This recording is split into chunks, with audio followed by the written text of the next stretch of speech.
quand je suis rentré d'un examen prénatal et que j'ai vu mon mari assis silencieusement sur le canapé, les yeux rivés sur son téléphone avec un air abattu sur le visage, j'ai tout de suite su que sa maîtresse l'avait encore largué, et cette fois-ci, je n'ai pas pu m'empêcher de ricaner. Je suis Sarah et voici mon histoire. Et vous? Si vous étiez à ma place, resteriez-vous silencieux à observer ou auriez-vous un sourire en coin en sachant que le tricheur a enfin goûté à la solitude? Sur le chemin de l'hôpital pour mon examen prénatal, le téléphone de James Sullivan a sonné. J'ai jeté un coup d'œil à l'écran et j'ai vu un nom familier clignoter. La voix de la femme à l'autre bout du fil était douce, avec une pointe de malice, le suppliant de venir tout de suite. J'ai gardé les yeux sur le paysage à l'extérieur de la fenêtre, les arbres passant en un flou, tout comme mon humeur. James s'est tourné vers moi, l'air mal à l'aise, les sourcils froncés. Je suis occupé en ce moment. Est-ce que ça peut attendre un peu? Sa voix portait une trace de confusion, mais je savais qu'il essayait juste de trouver une excuse. Il a ouvert la bouche pour dire quelque chose, mais s'est arrêté comme si toute explication serait inutile. J'ai baissé les yeux, ma voix stable et calme comme de l'eau qui coule. Tu devrais y aller.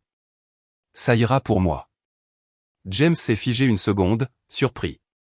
Il s'est garé, le moteur de la Mercedes-Benz noire et élégante grognant encore comme pour l'encourager. Alors, vas-y prudemment par toi-même. Appelle-moi s'il se passe quoi que ce soit, a-t-il dit rapidement comme si cela suffisait à apaiser sa culpabilité. Je n'ai pas répondu, j'ai juste fait un petit signe de tête et j'ai hélé un taxi. 7. Appelle-moi s'il se passe quoi que ce soit, n'était qu'une simple formalité. Nous le savions tous les deux. Quand James était avec Lorraine, même si je vidais la batterie de mon téléphone en l'appelant, il ne répondait jamais. La Mercedes a vrombi comme une flèche, me laissant là, sur le trottoir. Je n'ai pas pris la peine de regarder en arrière. Je suis monté dans le taxi et je suis allé directement à l'hôpital. Ce n'était pas la première fois que j'allais seul à un rendez-vous prénatal. Les routes, la clinique, la paperasse. Tout cela m'était aussi familier que de respirer. Dans la salle d'examen, le médecin examinait l'échographie, ses yeux balayant les contours indistincts du bébé. Mon téléphone a vibré. L'écran affichait Lorraine. J'ai répondu, entendant le bruit de l'eau qui coule à l'autre bout du fil. Sa voix était empreinte de provocation. Sarah Thompson, devine ce que James est en train de faire en ce moment. J'ai posé le papier de l'échographie sur la table, ma voix plate. Probablement en train de prendre une douche, se préparant à s'amuser avec toi. Quoi? Je fais aussi partie de votre petit jeu? Il y a eu un silence de quelques secondes. Peut-être que Lorraine ne s'attendait pas à ce que moi, l'épouse légitime, soit si calme, ne pleurant pas ou ne criant pas après avoir découvert l'affaire. Mon indifférence l'a décontenancée. Puis, comme si elle reprenait confiance, elle a serré les dents, sa voix froide et aiguë. Tu as un examen aujourd'hui, n'est-ce pas? Mais un seul appel de ma part, et il a couru jusqu'ici. Sarah, en tant que femme, n'est-ce pas pathétique de ne même pas pouvoir garder le cœur de ton mari? J'ai laissé échapper un rire sec, mon doigt tapotant légèrement la table en verre. Je n'ai pas besoin de son cœur, Lorraine. Juste son argent me suffit. Et toi? Bien sûr, tu as son cœur. Mais l'argent qu'il dépense pour toi, ce sont des biens matrimoniaux. Lorraine, tu ferais mieux d'être intelligente. Si jamais je te poursuis en justice, tu devras tout rembourser. Silence. Juste une respiration lourde et agacée à l'autre bout du fil. Finalement, Lorraine a raccroché, probablement trop furieuse pour parler. Le médecin, qui avait involontairement entendu toute la conversation, a posé la feuille d'échographie et a esquissé un léger sourire. Les femmes enceintes ne devraient pas s'énerver. Votre contrôle émotionnel est impressionnant. J'ai balayé ces paroles d'un geste de la main, ma voix douce, mais teintée de sarcasme. La maîtresse de mon mari meurt d'envie de me provoquer une fausse couche. Avec le temps, on s'y habitue. Le médecin a hésité, ses yeux montrant à la fois de la curiosité et de la sympathie. Et pourtant, vous avez toujours son enfant. J'ai haussé les épaules, mes lèvres se courbant en un sourire. Il est riche, n'est-ce pas? Le médecin est resté silencieux, ne sachant probablement pas comment répondre. Mais honnêtement, cette réponse n'était qu'une plaisanterie. Avoir ce bébé n'avait rien à voir avec l'argent. Quand je suis tombée enceinte pour la première fois, je n'avais même jamais entendu parler de Lorraine. À l'époque, je pensais naïvement que ce bébé pourrait sauver notre mariage en ruine. Mais plus tard, j'ai réalisé que lorsque l'amour a disparu, rien ne peut le réparer. Pas un bébé. Même si j'avais 10 enfants, l'amour de James Sullivan ne reviendrait pas à moi. Mais ce n'est pas grave. Heureusement, j'ai trouvé le bonheur ailleurs maintenant. Le bruit de la porte en bois qui s'ouvrait m'a tiré de mes pensées. Je me suis retourné et j'ai vu un homme, en sueur, respirant lourdement, comme s'il avait couru tout le chemin. Son t-shirt blanc était froissé, son jean simple, mais son visage se démarquait tellement que sa nonchalance devenait une sorte de charme. Ses yeux pétillaient et un large sourire illuminait son visage. « Je suis en retard », a-t-il dit, sa voix teintée de culpabilité, mais chaleureuse. J'ai souri, une vague de soulagement traversant ma poitrine. « Non, tu es à l'heure. Tu es arrivé juste quand j'avais besoin de toi. » J'ai tapoté doucement le t-shirt blanc froissé qu'il portait, sentant le tissu humide imbibé de sueur sous mes doigts. Ce t-shirt à $600 que tu portes a l'air de coûter $60. Quel gâchis, l'ai-je taquiné, mais une chaleur a envahi ma poitrine en voyant à quel point il s'était dépêché. Noah Carter a pris ma main, sa poigne chaude et ferme. J'étais si pressé. Au moment où tu m'as envoyé un texto, j'ai couru tout droit vers la porte. Il a baissé les yeux écarquillés de surprise. Oh mon Dieu, mes chaussettes sont à l'envers. Je n'ai pas pu m'empêcher de sourire. Le médecin qui se tenait à proximité s'est figé, jetant des regards entre moi et Noah comme s'il essayait de comprendre cette situation inattendue. Je me suis senti un peu gêné. Mon visage est devenu tout rouge et j'ai rapidement expliqué, c'est mon petit ami. Les coins de la bouche du médecin se sont contractés comme s'il voulait rire, mais il s'est retenu, ses yeux montrant un amusement mêlé de surprise. Noah Carter s'est rapidement penché plus près de la table d'examen, sa voix pleine d'inquiétude. « Docteur, y a-t-il un problème avec cet examen ?» Le médecin s'est éclairci la gorge, a maîtrisé sa curiosité et est revenu à son ton professionnel. Son corps est légèrement anémique, elle devra donc faire plus attention dans les derniers stades. Il a commencé à expliquer en détail, sa voix stable et claire. Noah écoutait attentivement, téléphone en main avec l'application de notes ouverte, ses doigts volant pendant qu'il tapait tout. Chaque fois que quelque chose n'avait pas de sens, il faisait une pause, fronçait les sourcils et demandait au médecin de le répéter lentement. Ses yeux étaient concentrés au laser, comme si c'était la chose la plus importante au monde. À la fin de la séance, l'expression du médecin était devenue quelque peu complexe. Son regard sur Noah était rempli d'admiration et de surprise. « Votre petit ami prend vraiment soin de vous. » J'ai hoché la tête, ma voix chaleureuse. « Oui, bien mieux que mon mari ne l'a jamais fait. » Sur le chemin du retour, Noah Carter conduisait lentement, sa main droite quittant occasionnellement le volant pour toucher légèrement la mienne. Il n'a pas pu se retenir, sa voix empreinte de frustration et d'inquiétude.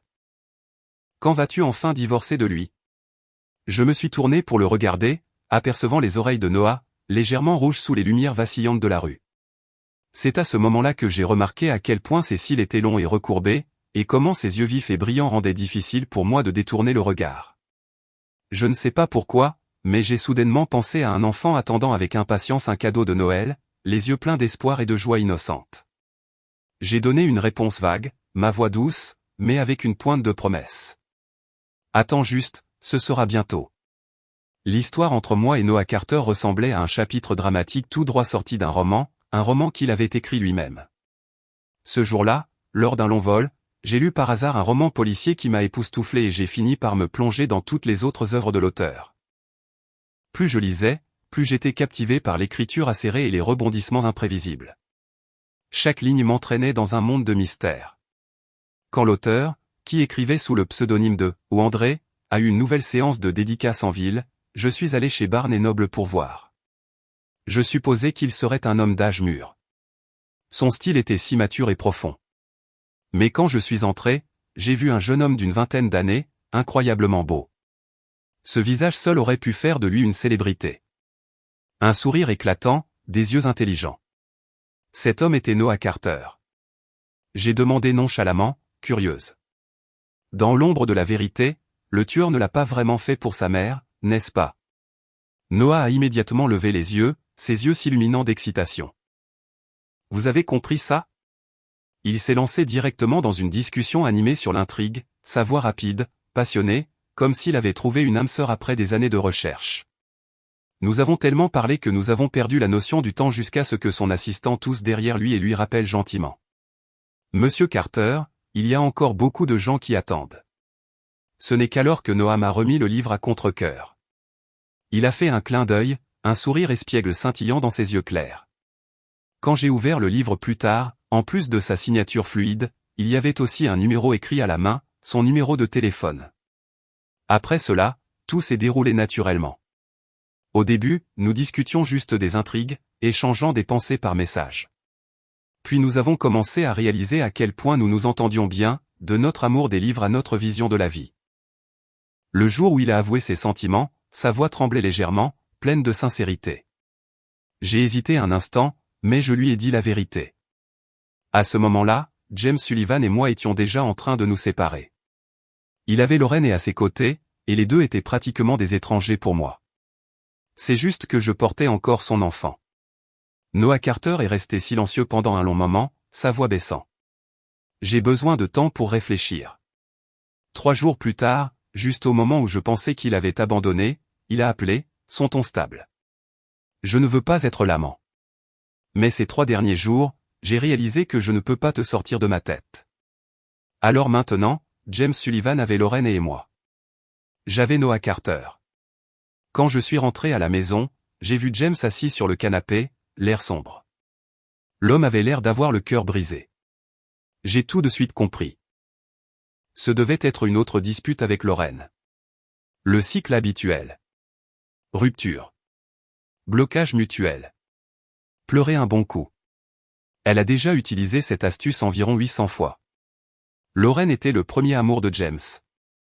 Ils se connaissaient depuis qu'ils avaient 17 ans. Inséparables pendant 5 ans. À l'époque, James voulait l'épouser. Il avait même acheté la bague de fiançailles, mais pour une raison quelconque, probablement sous l'influence de sa mère. Elle n'a jamais aimé Lorraine. Ils ont rompu et elle a commencé à me suggérer à James à la place. J'étais l'une des étudiantes que sa mère avait soutenues. De mes 10 ans à mes 18 ans, elle m'a constamment aidé, non seulement avec les frais de scolarité, mais aussi avec les frais de subsistance. Après être entrée à l'université, elle s'inquiétait encore de chaque petite chose. J'étais orpheline, je n'avais nulle part où aller pendant Noël, alors elle m'invitait toujours à dîner. La première année, j'ai obtenu une bourse et j'ai commencé à travailler, traçant mon propre chemin, n'ayant plus besoin de son aide financière, mais nous sommes restés en contact.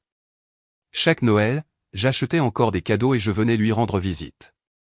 Du petit dépanneur que j'ai acheté grâce à un prêt à la possession d'un tiers de l'immobilier commercial autour de l'université, il m'a fallu 2 ans. J'ai gagné plus de 2 millions. C'est peut-être à ce moment-là que la mère de James a commencé à voir mon potentiel commercial. Son père était décédé tôt dans un accident, et la santé de sa mère était fragile. Elle était constamment à l'hôpital. James lui-même n'avait aucun sens des affaires et sa mère s'inquiétait constamment de l'avenir de la famille Sullivan. Lorraine étudiait l'art et sa mère croyait qu'elle ne serait d'aucune aide à la famille. Alors, elle s'est assise avec moi pour une longue conversation, laissant entendre que je devrais sortir avec James, l'aider à diriger l'entreprise familiale. Je suis restée silencieuse pendant un long moment, mais finalement j'ai hoché la tête et j'ai accepté d'essayer de sortir avec James. Je pensais qu'épouser James serait un moyen de construire un avenir stable. J'avais 20 ans à l'époque, ambitieuse et naïve. Maintenant, j'en ai 29, et je sais que j'avais tort. J'ai poussé la porte et je suis entré. La lumière jaune chaude du salon jetait une douce lueur sur la silhouette de James, assis seul sur le canapé. Il portait une chemise noire avec les manches retroussées, exposant ses bras musclés, et ses chaussures en cuir italien sur mesure brillaient sans une tache de poussière. Son visage était sombre, ses yeux injectés de sang. James a levé les yeux et son regard acéré m'a transpercé. Il a froncé les sourcils, sa voix pleine d'accusation. « Qu'est-ce que tu as fait pour la contrarier cette fois ?» Je me suis figé, puis j'ai tout de suite compris. Il est rentré à la maison pour me confronter à propos de l'appel téléphonique avec Lorraine ce matin. J'ai laissé échapper un rire froid, croisant les bras et le regardant droit dans les yeux. « James, qu'est-ce qui ne va pas chez toi ?» Elle m'a appelé en premier, se vantant comme une folle. « Et tu ne lui dis rien, mais tu te retournes et tu me blâmes. » Son expression a vacillé. Ses yeux se sont détournés. Et sa voix a baissé comme s'il essayait de se contenir. Tu sais comment elle est. Elle a été gâtée depuis qu'elle est petite. Elle est un peu émotive, alors quel mal y a-t-il à la laisser faire à sa guise un peu? Je suis resté là à le regarder, sentant comme un bloc de glace glisser lentement dans ma poitrine. Désolé, ai-je dit sèchement. J'ai grandi orpheline. Personne ne m'a jamais appris à satisfaire les filles riches et gâtées. Si ça te plaît de le faire, vas-y. Ça ne m'intéresse pas, le visage de James s'est assombri, ses lèvres pressées fermement comme s'il avalait quelque chose qu'il n'osait pas dire à voix haute. Tu n'avais pas à être si dur. Je n'ai plus pris la peine de discuter. Chaque mot ne ferait qu'ajouter de l'huile sur le feu. Et je ne voulais pas que le bébé en moi souffre à cause de ma colère. Je me suis retourné et j'ai marché, claquant la porte de la chambre derrière moi. Le bruit du bois s'écrasant contre le bois a retenti comme une déclaration de la fin. Allongé sur le lit, j'ai regardé mon ventre, déjà visiblement arrondi. Ma main s'est inconsciemment posée dessus, sentant les petits coups à l'intérieur. La vérité est que, depuis que j'ai découvert l'existence de Lorraine, je ne voulais pas garder ce bébé. Mais alors, l'image de la mère de James m'est venue à l'esprit. La femme frêle allongée dans son lit d'hôpital, les yeux rouges. Elle a tenu ma main, sa voix tremblante, en disant « Cet enfant était le dernier espoir de la famille Sullivan. Sans son aide, je serais probablement encore coincé dans cette ville pauvre. Peut-être déjà une femme avec plusieurs enfants, vivant dans une cabane délabrée, ou pire, sans abri et errante. C'est elle qui m'a sorti de mes jours les plus sombres. Je ne pouvais pas lui dire non. Cet enfant est devenu mon dernier compromis, ma façon de rembourser toutes les années de gentillesse qu'elle m'a données. Je lui ai clairement fait savoir qu'une fois que j'aurais accouché, je divorcerais de James. Quel que soit l'amour que nous avions, s'il a jamais existé, il avait disparu depuis longtemps. Dehors, dans le salon, j'entendais la voix de James, douce et tendre, comme s'il réconfortait quelqu'un au téléphone. Lorraine, ne sois pas comme ça. Son ton était doux, comme s'il cajolait un enfant boudeur. J'ai mis l'oreiller sur ma tête, essayant de bloquer le son, mais il s'infiltrait quand même à travers le tissu, un rappel cruel de sa trahison. Lorraine était du genre à aimer créer des drames. J'avais entendu des gens bavarder à son sujet avant même de m'impliquer avec James. Peut-être parce qu'elle avait été gâtée en grandissant. Elle cherchait toujours l'attention, menaçant souvent de rompre juste pour le tester. À chaque fois, c'était James qui cédait, la cajolant comme si c'était le but de sa vie. C'était l'une des raisons pour lesquelles sa mère s'opposait à leur relation. Leur dernière rupture était la 27e. Peut-être qu'à ce moment-là, James était fatigué, avec la persuasion de sa mère. Pour la première fois, il ne l'a pas poursuivi, et ils ont donc vraiment rompu. Honnêtement, quand j'ai commencé à sortir avec James, j'espérais que nous pourrions vivre en paix. Il était très beau, mais pas de la manière chaleureuse et lumineuse de Noah. James avait un air durci, des sourcils prononcés, des yeux profonds et une sorte d'intensité sauvage. De l'extérieur, personne n'aurait deviné qu'il était quelqu'un qui pouvait être aveuglément dévoué. Au début, il a gardé ses distances. Il était froid, parfois même résistant. Mais avec le temps, les choses ont changé. Nous nous tenions la main à l'épicerie l'après-midi. Le soir, nous cuisinions ensemble. Le jour de la Saint-Valentin, il a réservé une table dans mon restaurant préféré et m'a offert un collier qu'il avait choisi lui-même, ses yeux brillants quand j'ai ouvert la boîte. Les nuits où je me réveillais de cauchemars, il me prenait dans ses bras, me tapotait doucement le dos en chuchotant « C'est bon. Je suis là. » Puis nous nous endormions enlacés, son souffle dans mes cheveux, paisible comme un rêve. Il fut un temps où je pensais vraiment que c'était le bonheur. Je croyais que nous resterions ensemble pour toujours comme ça. Jusqu'à il y a un an, quand tout a soudainement changé. James est devenu irritable, facilement agité. Ses mots se sont transformés en poignards. Au début, j'ai pensé que c'était le stress du travail. Quand j'ai découvert que j'étais enceinte, j'étais même heureuse, pensant que le bébé nous rapprocherait. Mais j'ai alors découvert la vérité. Ce n'était pas le stress. C'était Lorraine. Elle était revenue. C'est à ce moment-là que j'ai réalisé que du début à la fin, James ne l'avait jamais vraiment laissé partir. Le grincement de la porte de la chambre m'a tiré de mes pensées. James a poussé la porte, sa grande silhouette remplissant l'encadrement, mais son visage était toujours assombri. Il se tenait là, les mains sur les hanches, me regardant, allongé sur le lit, sa voix basse mais lourde de pression. Elle est vraiment contrariée cette fois. Peux-tu juste essayer de t'excuser?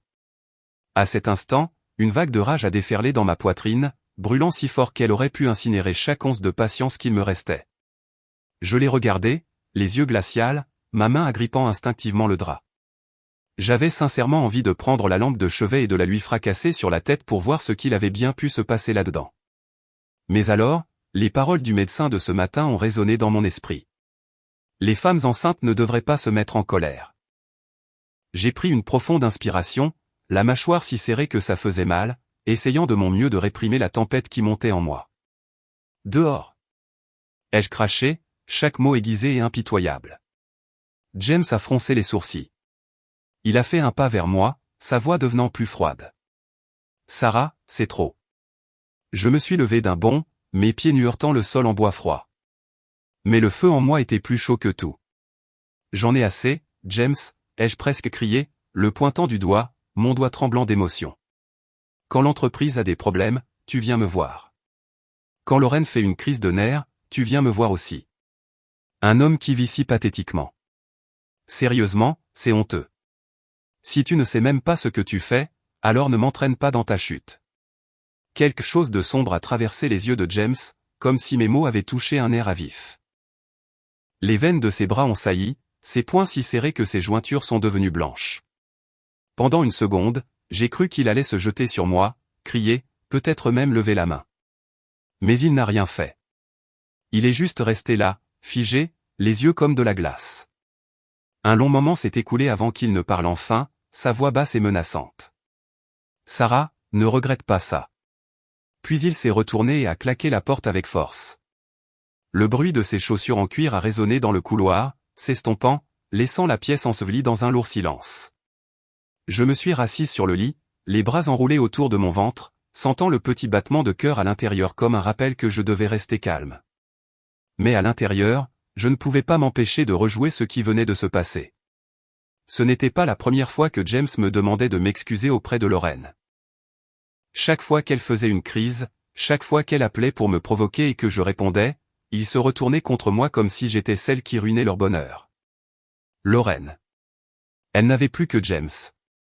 Dans les années où elle était à l'étranger, sa famille s'est effondrée après que son père a été emprisonné pour collecte de fonds illégale. De petite princesse gâtée, il ne lui restait maintenant que James, l'homme qui était marié avec moi. Alors elle s'est accrochée à lui, est devenue sa maîtresse, et appelait de temps en temps pour me provoquer, essayant de me pousser à demander le divorce. Mais je n'ai pas joué le jeu. Chaque fois qu'elle appelait, je répliquais directement, la rendant furieuse. Quand James ne pouvait pas la calmer, il se retournait contre moi, disant que je devais une dette à sa mère, disant que je devais maintenir la paix pour le bien de la famille Sullivan. Il savait que je pouvais difficilement dire non à cause de tout ce que sa mère avait fait pour moi à l'époque. Mais il avait tort. Je ne dois plus rien à la famille Sullivan. Toutes ces années, c'est moi qui ai sorti leur entreprise du bord du gouffre. Quand je suis intervenu, l'entreprise se noyait dans les dettes. Les employés démissionnaient les uns après les autres. Les actionnaires avaient perdu confiance. J'ai travaillé jour et nuit, négocié avec des partenaires, réduit les dépenses, élargi le marché. D'une entreprise quasi défunte sur ses dernières jambes, Sullivan est maintenant devenue brillante et puissante. L'entreprise se développe sans cesse, revendiquant un quart de l'ensemble de l'industrie. Franchement, sans moi, la famille Sullivan aurait tout perdu il y a longtemps. Le lendemain matin, je suis entré dans l'entreprise, et l'atmosphère familière du bureau m'a soudain semblé étouffante et étrange. Chaque employé qui me croisait dans le couloir me jetait des regards furtifs, les yeux remplis de gêne et d'hésitation. L'un a rapidement baissé la tête en guise de salutation. Une autre a détourné le visage, c'est pas plus rapide que d'habitude. Je pouvais sentir tous ces regards me poignarder dans le dos comme de minuscules aiguillets, instinctivement, j'ai resserré ma prise sur mon sac à main. Quand j'ai atteint la porte du bureau, la scène qui s'offrait à moi m'a fait sombrer le cœur.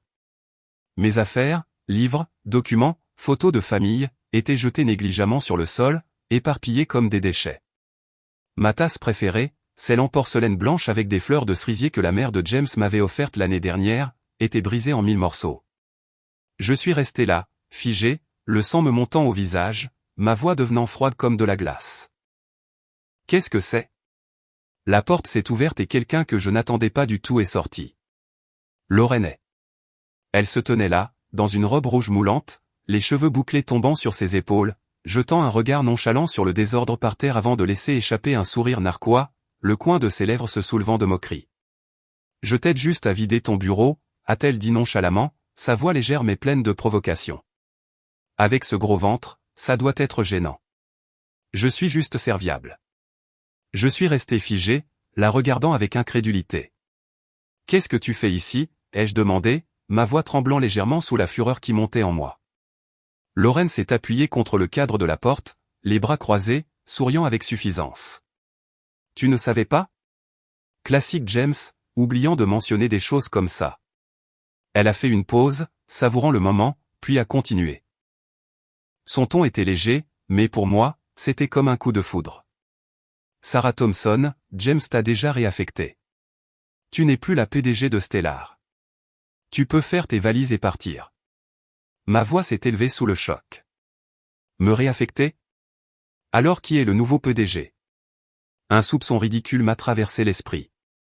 Si absurde que je n'osais pas y croire. Pourtant, il s'accrochait à moi comme un cauchemar. Lorraine a clairement apprécié l'expression de mon visage. Ses yeux brillaient de triomphe alors qu'elle s'approchait et retournait la plaque nominative sur le bureau. Je l'ai juste mentionné en passant et il t'a immédiatement déplacé. Elle a souri en s'approchant, sa voix basse et empreinte de venin. Sarah, pensais-tu vraiment que tu pouvais t'accrocher à son argent? Laisse-moi te dire, ne t'attends pas à garder la moindre chose. C'était risible. Je me suis tourné pour regarder les gens autour de nous, des employés et des collègues avec qui j'avais travaillé pendant des années, tous avec le malaise écrit sur leur visage, les yeux évitant les miens, les lèvres serrées. Mais aucun d'eux n'a parlé. Le silence était étouffant. C'est alors que James est apparu, grand dans son costume noir habituel, son visage indifférent au point d'être cruel. Il s'est arrêté à côté de Lorraine, les mains dans les poches, comme si tout se déroulait exactement comme il l'avait prévu. James, qu'est-ce que ça veut dire? Je me suis approché de lui, ma voix remplie d'indignation. Il m'a regardé, les yeux impassibles, son ton calme comme s'il parlait de la météo. Je pense à ce qui est le mieux pour toi. Tu es enceinte maintenant. C'est gênant de travailler. Laisse Lorraine t'aider pour que tu puisses te reposer à la maison. Je l'ai regardé avec incrédulité, la bouche bée. Elle? Tu me remplaces par elle? Elle a étudié l'art. Essaies-tu de mettre Stellar en faillite?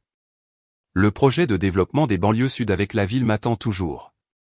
Si tu me retires, qu'adviendra-t-il de cet accord?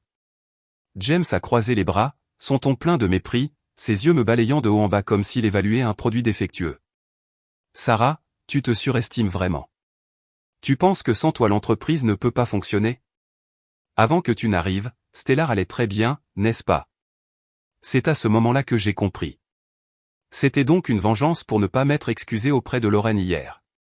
Ou peut-être qu'il planifiait cela depuis un certain temps, attendant le bon moment pour me mettre dehors. James, ai-je dit, en essayant de rester calme, bien que ma voix tremblât. Faire ça va ruiner Stellar. Tu ne peux pas être aussi irresponsable. Ruiner Stellar, a-t-il raillé, me jetant un autre regard froid.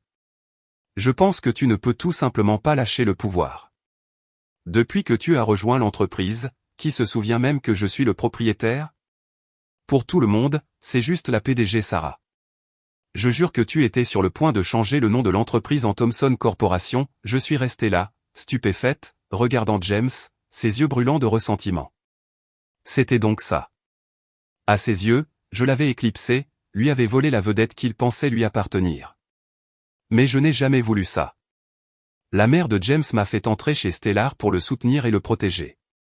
Et pourtant, toutes ces années, il était trop occupé à boire, à faire des courses de voiture avec ses riches amis, ignorant complètement les affaires. J'ai essayé de lui parler raison, mais il s'est emporté, irrité. J'ai un diplôme.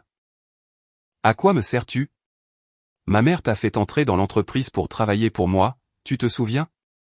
Sans autre choix, j'ai porté Stellar seul.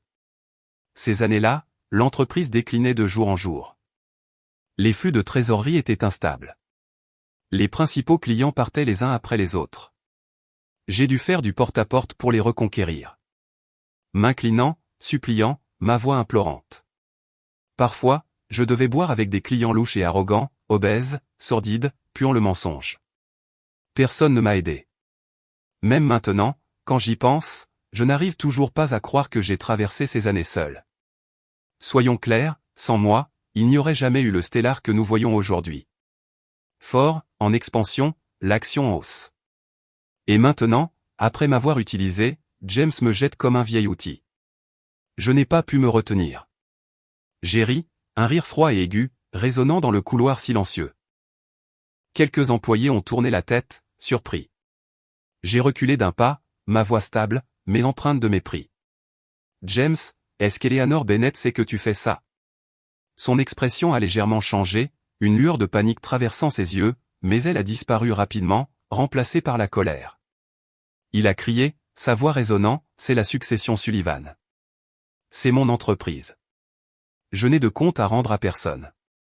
Lorraine se tenait fièrement à ses côtés, souriant à moitié avec moquerie, ses yeux brillants de victoire.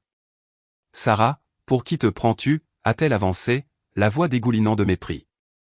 Tu n'es qu'une petite travailleuse bon marché. Fais tes valises et dégage.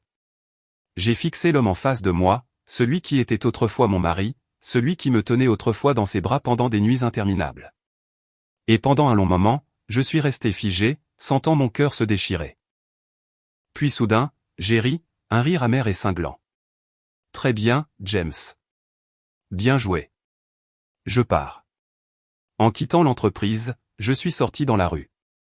Le bruit de la ville s'est engouffré dans mes oreilles, mais tout autour de moi semblait flou et lointain. Le téléphone dans mon sac vibrait sans arrêt, un appel après l'autre de cadres supérieurs, de personnes avec qui j'avais travaillé côte à côte pendant des années. J'ai jeté un coup d'œil à l'écran, j'ai vu leur nom clignoter, mais mes mains tremblaient en décrochant. La voix d'un directeur adjoint est passée, remplie de culpabilité. Sarah, James a convoqué une réunion d'urgence ce matin. Nous avons essayé de nous opposer, mais il a tout rejeté. Nous n'étions pas d'accord, mais... J'ai raccroché avant qu'il puisse finir. Je ne voulais pas en entendre plus. J'ai erré sans but sur le trottoir, les pieds lourds, l'esprit vide. Peu de temps après, une douleur aiguë m'a soudainement poignardé au ventre, si intense que c'était comme un couteau. J'ai dû m'arrêter, me tenant le ventre, des sueurs froides me parcourant la peau. Je sentais que quelque chose n'allait pas, une peur vague et grandissante. J'ai baissé les yeux et j'ai vu une tache rouge vive s'étendre sur ma robe. Quand on m'a emmené en salle d'opération, le médecin a secoué la tête, la voix grave. Nous ne pourrons peut-être pas sauver le bébé.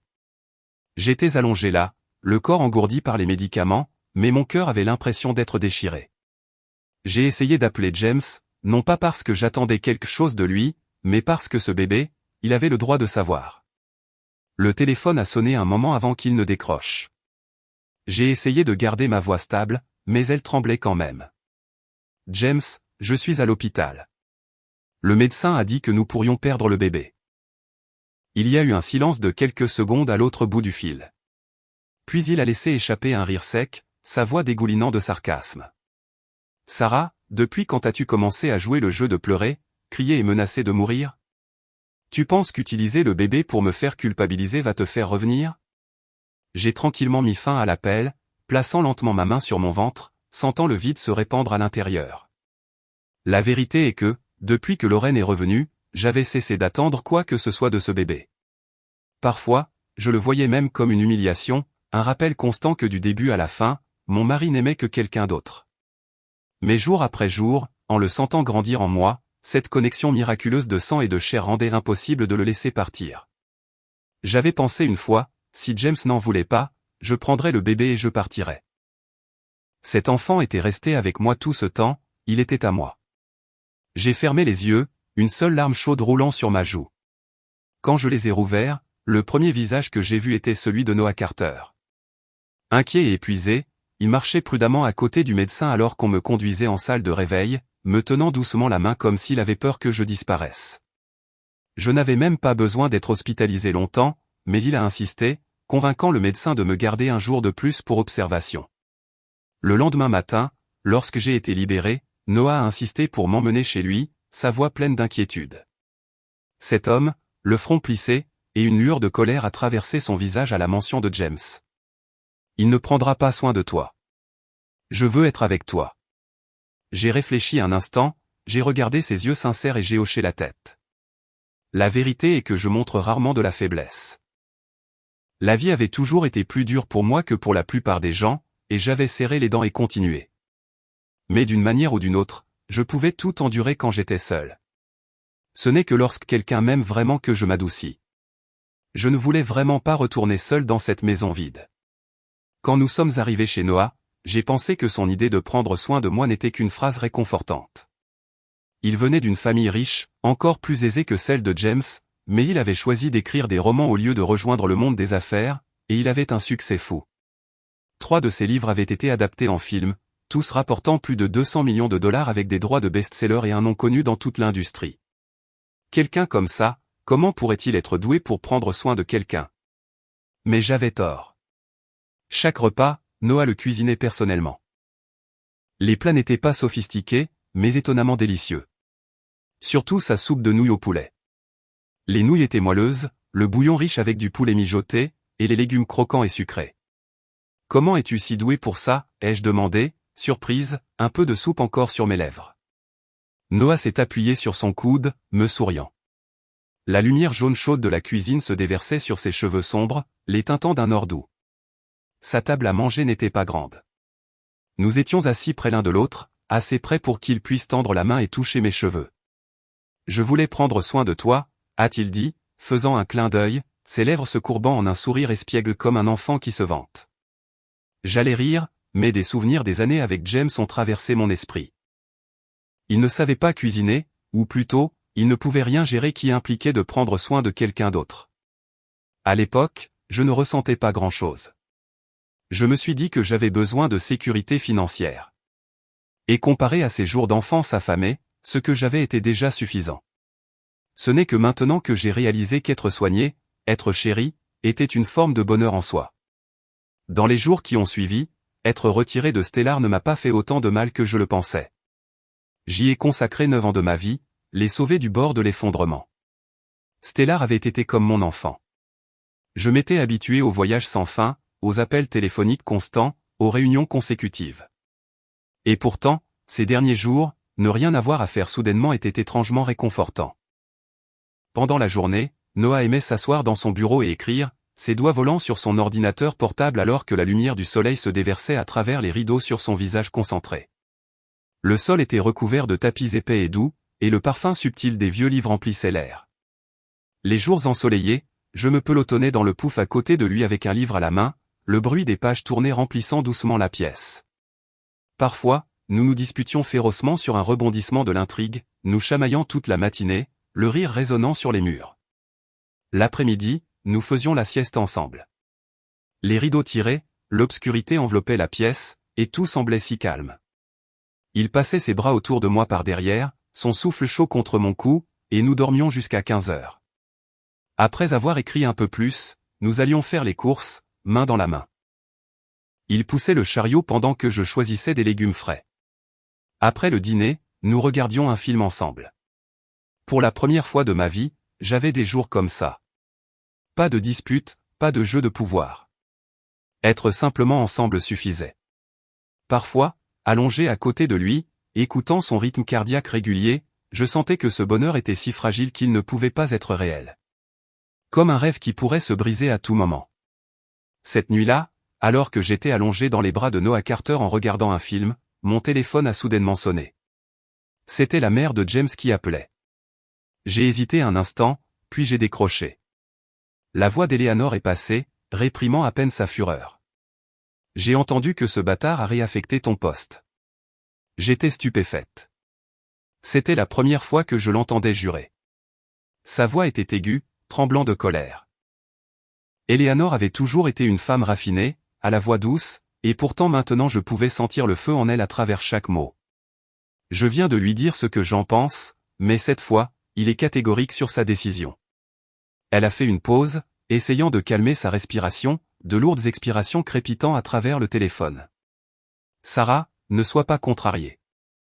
Laisse-moi revenir. Il était clair qu'elle était vraiment furieuse, sa voix s'élevant, comme si elle était prête à traverser le téléphone et à confronter James elle-même. J'ai jeté un coup d'œil à Noah. Il était assis à côté de moi, me tenant doucement la main, les yeux pleins d'inquiétude alors qu'il écoutait silencieusement. À cet instant, toute l'amertume et le ressentiment que j'avais ressenti en étant chassé de Stellar se sont soudainement dissipés. Comme si une rafale de vent avait balayé le brouillard. J'ai pris une inspiration, ma voix calme et résolue. Pas besoin, maman. Je ne te l'ai même pas encore dit. Le même jour où j'ai été réaffecté, j'ai aussi perdu le bébé. Je vais divorcer de James. La ligne est devenue silencieuse. La pause a été si longue qu'elle en est devenue suffocante. Je pouvais presque entendre son rythme cardiaque à travers le téléphone, lourd, douloureux. C'était quelque chose dont nous avions discuté une fois. Elle m'avait soutenu pendant 9 ans, et j'avais aidé James à porter Stellar pendant 9 ans.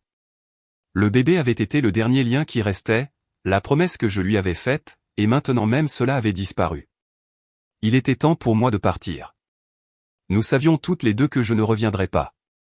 Après un long moment, sa voix s'est brisée, essayant de forcer un sourire, mais incapable de cacher le tremblement. Ne t'inquiète pas. Tout ce qui t'appartient de droit, je ne te laisserai pas perdre un seul centime. À partir de maintenant. Sa voix s'est étranglée, un petit sanglot s'échappant à travers la ligne. À partir de maintenant, vis juste une belle vie. J'ai serré les lèvres, les yeux me piquant, mais je ne me suis pas laissé pleurer. Merci, maman, ai-je chuchoté, puis j'ai mis fin à l'appel, serrant toujours le téléphone dans ma main comme s'il contenait le dernier morceau de chaleur d'elle. Noah m'a prise dans ses bras, sa main caressant doucement mes cheveux, ne disant rien, me tenant juste fermement comme s'il essayait de me protéger du monde entier. Quelques minutes plus tard, le téléphone a de nouveau vibré. Cette fois, c'était James. Sa voix a éclaté, furieuse. Sarah, tu as perdu le bébé et tu ne me l'as pas dit. J'ai laissé échapper un rire froid, ma voix aussi tranchante qu'une lame. James, si tu as un problème au cerveau, va le faire examiner. Je ne te l'ai pas dit? Tu as vraiment oublié ce que tu as dit de ta propre bouche. Il est resté sans voix un instant, sa voix diminuant comme s'il cherchait une excuse. J'ai pensé. Tu pensais que j'utilisais le bébé pour te menacer? Tu pensais que je m'accrochais à mon poste dans l'entreprise, les jeux interrompus, chaque mot le poignardant comme un couteau. James, vas-y et accroche-toi à ton précieux titre. Je regarderai Stellar s'effondrer. Tu regretteras d'avoir détruit tout ce que ton père a laissé derrière lui. Sur ce, j'ai raccroché de manière décisive et j'ai jeté le téléphone sur le canapé. Le bruit sourd a résonné dans la pièce silencieuse. Je n'ai pas toujours été comme ça. J'étais douce, j'avais l'habitude de céder à James sans condition, mais il m'a poussé pas à pas, m'acculant jusqu'à ce que je n'ai d'autre choix que de devenir la femme froide et inflexible que je suis maintenant. Une semaine plus tard, j'ai poussé la porte de la maison qui était autrefois mon foyer. Une semaine chez Noah m'avait aidé à retrouver mon sang-froid. Mais au moment où je suis entré ici, tous les vieux souvenirs sont revenus en force comme des fragments tranchants. James était assis sur le canapé, vêtu d'une chemise grise froissée, ses chaussures en cuir italien autrefois impeccables maintenant éraflées par la poussière. Il a levé les yeux vers moi, les yeux injectés de sang, la voix basse et remplie de remords. Ce jour-là. Je suis désolé. Je ne m'attendais pas, je n'ai rien dit. Je suis juste resté là, agrippant fermement la lanière de mon sac à main, mes yeux passant sur lui comme si je regardais un étranger.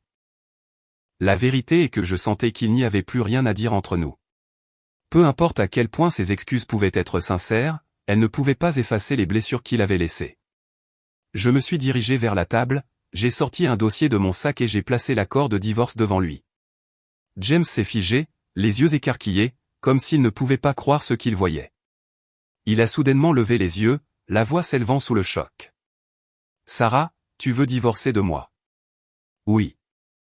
J'ai jeté un coup d'œil à mon téléphone pour vérifier l'heure comme si je faisais quelque chose de tout à fait banal. Il a parcouru l'accord à la hâte, les doigts tremblants alors qu'il parcourait chaque page, son visage s'assombrissant à chaque seconde, comme s'il venait d'être aspergé d'eau froide. C'est à cause de ton amant, a-t-il grogné, les yeux brillants d'un mélange de colère et de douleur. J'ai ri, un rire court et moqueur.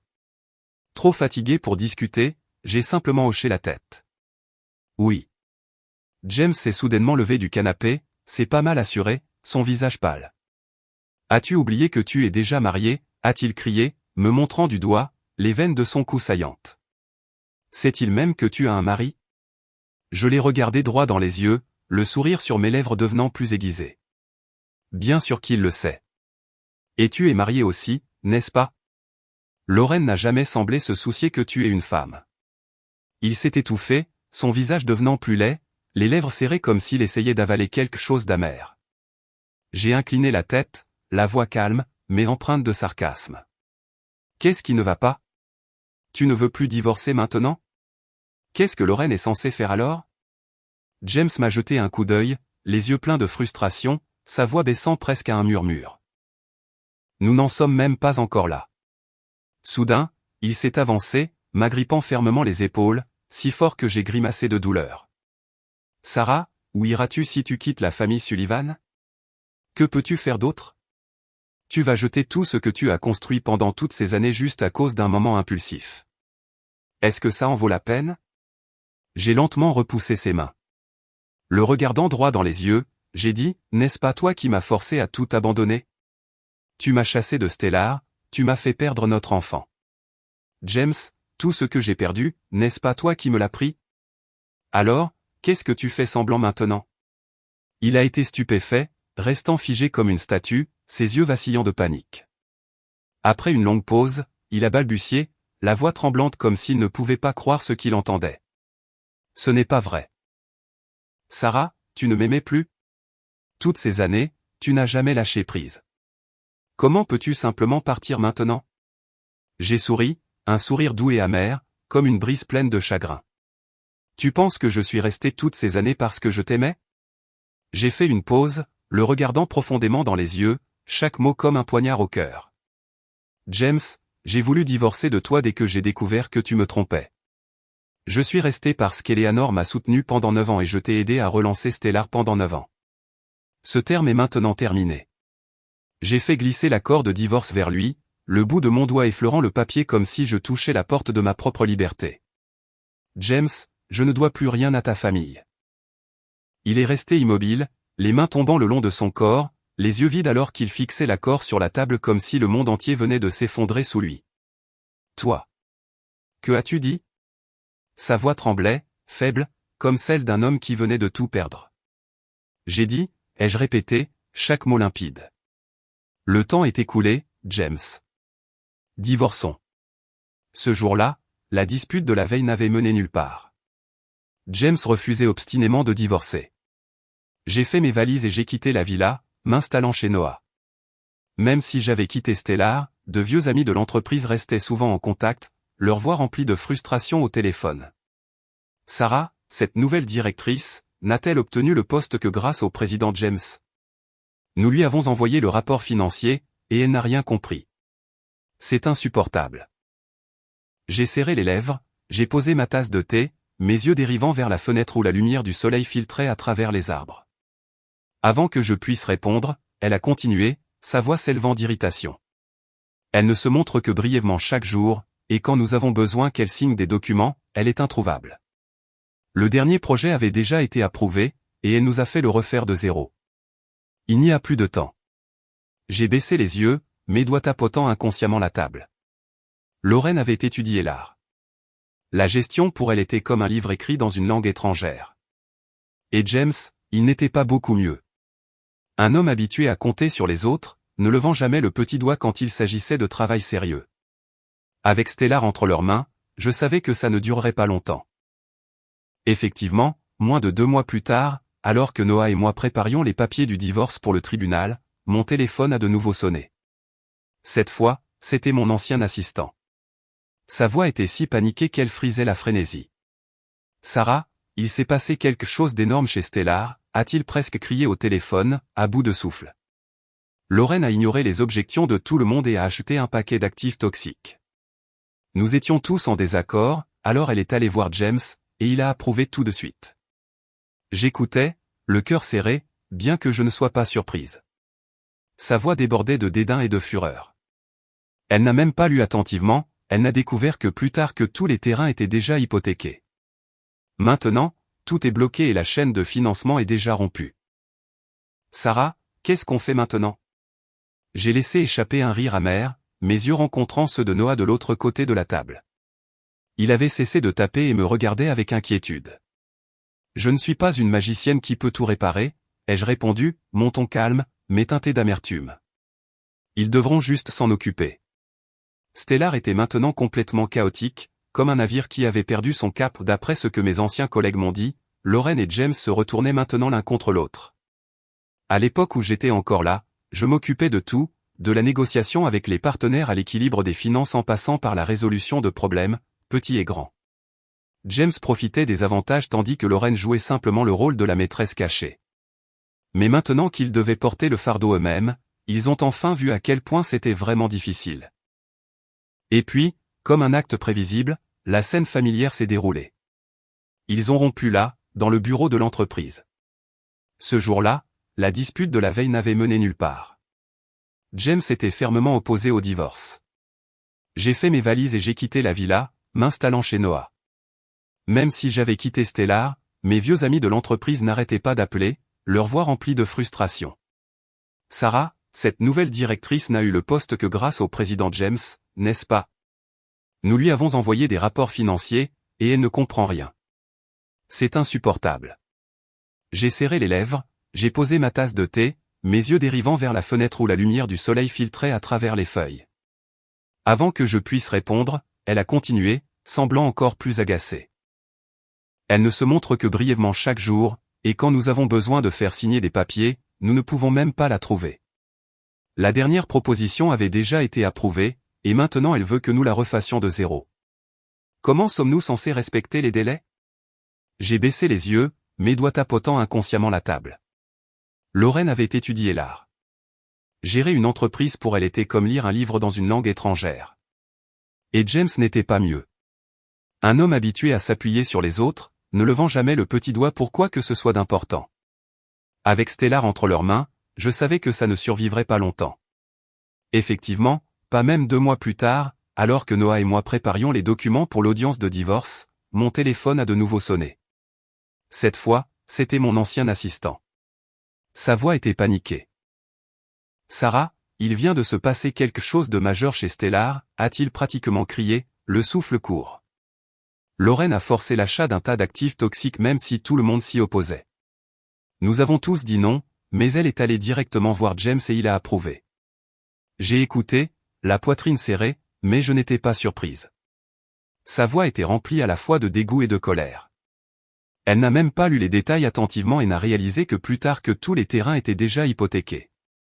Maintenant, ils ne peuvent plus avancer et la chaîne de capital est complètement rompue. Sarah, qu'est-ce qu'on fait? J'ai laissé échapper un rire amer, jetant un coup d'œil à Noah.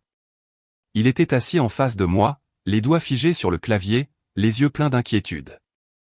Je ne suis pas une sorcière qui peut tout sauver, ai-je dit calmement. Mais il y avait une trace d'amertume dans ma voix. Ils devront juste s'en occuper.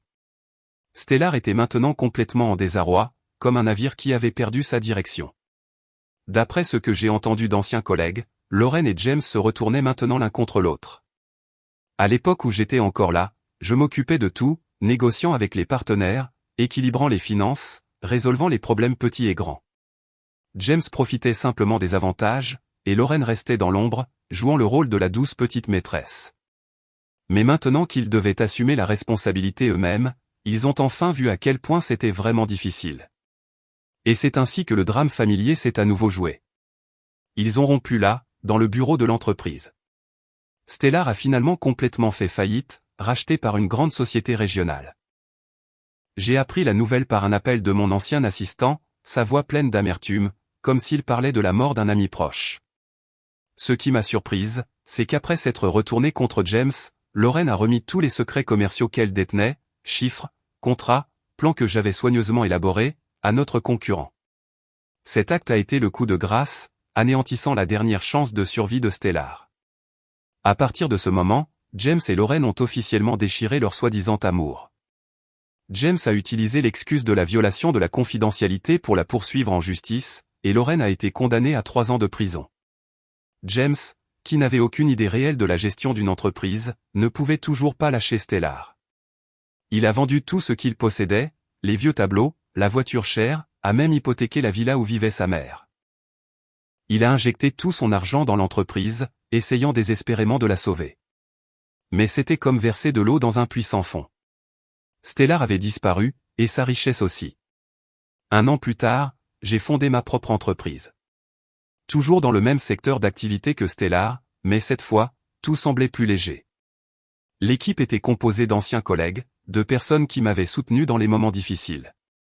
Ils sont entrés dans le nouveau bureau avec de larges sourires, des tasses de café à la main, leur voix pleine d'enthousiasme. Sarah, recommençons, a dit quelqu'un, et nous nous sommes assis autour de la table de réunion pour élaborer des plans. Bientôt, l'entreprise tournait à plein régime. Les commandes arrivaient régulièrement et le bureau était de nouveau rempli des sons des téléphones qui sonnaient et des claviers qui tapaient. Plus accablé par le passé, seulement libre de créer et de grandir. Le livre de Noah Carter est également sorti. Un roman policier mêlé de romance, une rupture avec son style habituel. En ligne, les fans bourdonnaient de discussions.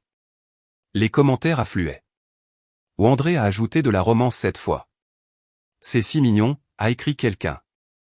Et j'ai souri, tenant le livre dans ma main, la couverture bleu tendre, la première page portant une ligne en italique.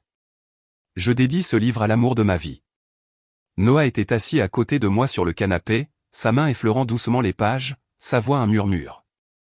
Tu sais que celui-ci parle de toi. J'ai appuyé ma tête sur son épaule, j'ai senti le rythme régulier de sa respiration, et pour la première fois, je me suis senti vraiment libre, plus enchaîné par le passé. Juste entouré de jours paisibles où je pouvais m'asseoir près de la fenêtre, regarder un jardin verdoyant, tenant une tasse de thé chaude, laissant la brise transporter le parfum des fleurs dans ma poitrine, effaçant doucement les vieilles blessures. Je me suis tourné vers lui, j'ai souri et j'ai chuchoté, merci de m'avoir donné un nouveau départ. Il a serré doucement ma main, ses yeux scintillants, et nous sommes restés assis là, tranquillement, laissant le temps passer en paix. Et dans ces moments, j'ai réalisé que la liberté ne consiste pas à fuir les vieilles blessures, mais à les laisser doucement s'éloigner, comme des feuilles mortes à la surface d'un lac immobile. Pour que nos cœurs puissent guérir, puissent vraiment vivre dans le calme du présent, et être aimés sans crainte.